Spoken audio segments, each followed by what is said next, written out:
Shalom dan salam sejahtera untuk kita semua.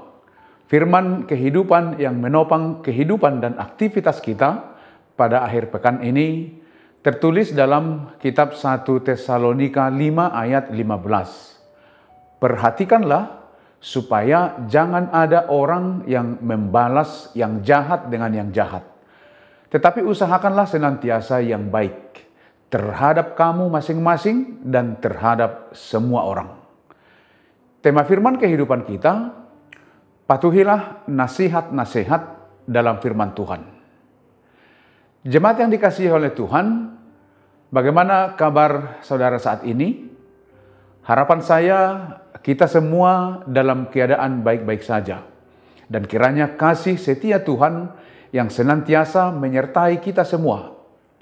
Firman kehidupan kita hari ini adalah berupa nasihat.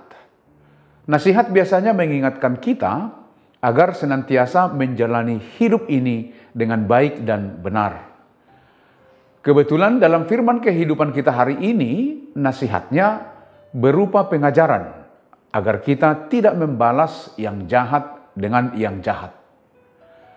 Dalam 1 Petrus 3 ayat 9a, firman Tuhan berkata, "Janganlah membalas kejahatan dengan kejahatan, atau caci maki dengan caci maki." Kalau kita membalas kejahatan dengan kejahatan, itu sama artinya seperti api dilawan dengan api.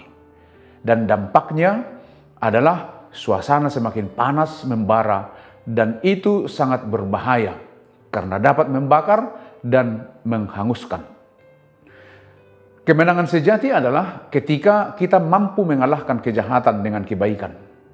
Dan itu kata firman Tuhan, janganlah kamu kalah terhadap kejahatan, tetapi kalahkanlah kejahatan dengan kebaikan. Roma 12 ayat 21.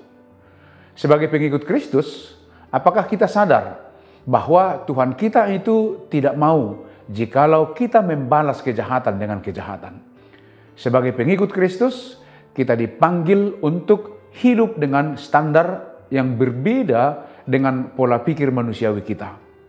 Kita harus bisa dan mampu menolak untuk membalas dendam dan mempercayakan keadilan kepada Tuhan.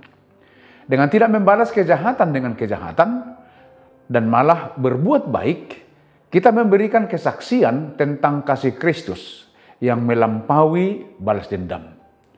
Tuhan menginginkan agar kita tidak membalas kejahatan dengan kejahatan.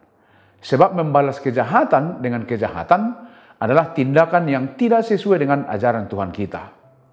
Memang harus kita akui bahwa cara dunia dan dorongan manusiawi normal kita adalah membalas dengan perlakuan menyakitkan yang sama yang kita terima. Bila perlu melebihi. Kita membalaskan kejahatan dengan yang lebih jahat lagi. Namun bila kita merenung, apakah keuntungan kita bila kita dapat membalaskan rasa sakit hati kita melebihi sakit hati yang dilakukan orang lain kepada kita? Saya pikir tidak ada, selain hanya merasa puas saja. Karena itulah dalam firman kehidupan kita hari ini, Paulus menasihatkan, usahakanlah senantiasa yang baik. Kebaikan akan lebih bermanfaat bagi kita sendiri dan juga bagi yang lain. Dalam firman kehidupan kita hari ini, Paulus menghimbau para pembacanya untuk berbuat baik kepada semua orang daripada mencoba untuk membalas dendam ketika seseorang melakukan kesalahan terhadap mereka. Paulus sangat percaya pada kemampuan Tuhan untuk mengatasi kesalahan. Memang jika kita tidak betul-betul menghayati firman ini, maka kita akan terjerat dalam teori dan pernyataan saja, tidak melakukan. Firman kehidupan kita ini jangan kita jadikan hanya sebatas teori saja, namun hendaknya kita praktekkan dalam kehidupan kita sehari-hari. Buktikanlah dengan sikapmu bahwa melakukan kebaikan terhadap semua orang akan lebih membuat kita bersuka cita daripada membangun sikap balas dendam. Karena itu Paulus menasihati jemaat Tesalonika agar tidak membalas yang jahat dengan yang jahat, tetapi lebih kepada melakukan kebaikan, agar semua orang dapat hidup berbahagia di dalam terang dan kasih Kristus. Demikian juga dengan kita semua. Mari kita ikut melakukan nasihat ini terhadap sesama kita, karena berkat dan sukacita akan menjadi milik kita dengan hidup berdamai dan melakukan hal-hal baik terhadap semua orang. Demikianlah firman kehidupan kita.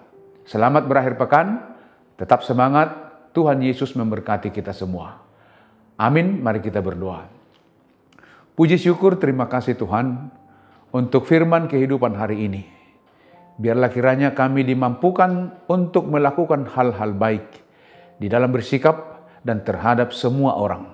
Kami yakin dan percaya justru di sana berkat-Mu melimpah dan sukacita kami juga akan semakin kami nikmati dalam kehidupan ini. Berkati kami dan mampukan kami untuk senantiasa hidup di dalam kebaikan yang daripada Tuhan. Biarlah Roh Kudus-Mu yang senantiasa memampukan kami. Terima kasih Tuhan. Terimalah doa permohonan kami. Di dalam nama Yesus Kristus kami berdoa dan mengucap syukur. Amin. Anugerah dari Tuhan Yesus Kristus, kasih setia Allah Bapa, dan persekutuan dengan Roh Kudus menyertai kamu.